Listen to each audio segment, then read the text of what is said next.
Le maillage de France Bleu est-il satisfaisant? Non. Manifestement, non. Si on paye des impôts pour avoir un service, on doit avoir accès à ce service. Et pardonnez-moi, mais la région Midi-Pyrénées est un cas d'école.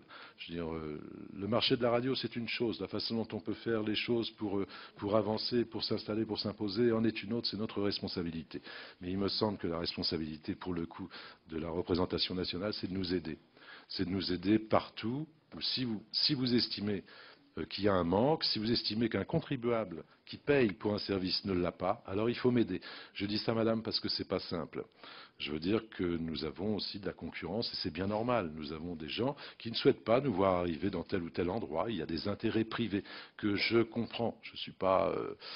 voilà, je comprends la réalité de la vie. Seulement, de temps en temps, j'ai besoin d'aide. Donc, je vous le dis au passage, j'ai besoin de l'aide des élus.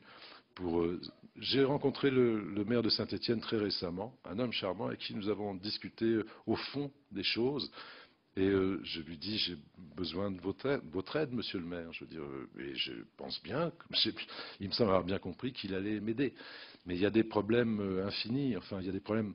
Il y a l'aspect financier, ça coûte cher. Une station en plein exercice, ça coûte cher. C'est 26 emplois et ça coûte 2,5 millions d'euros par an. Donc voilà, vous connaissez la situation des finances publiques et en plus je ne me plains pas. Comparé à des tas de services publics, je ne me plains pas. Mais il faut trouver des façons de faire les choses.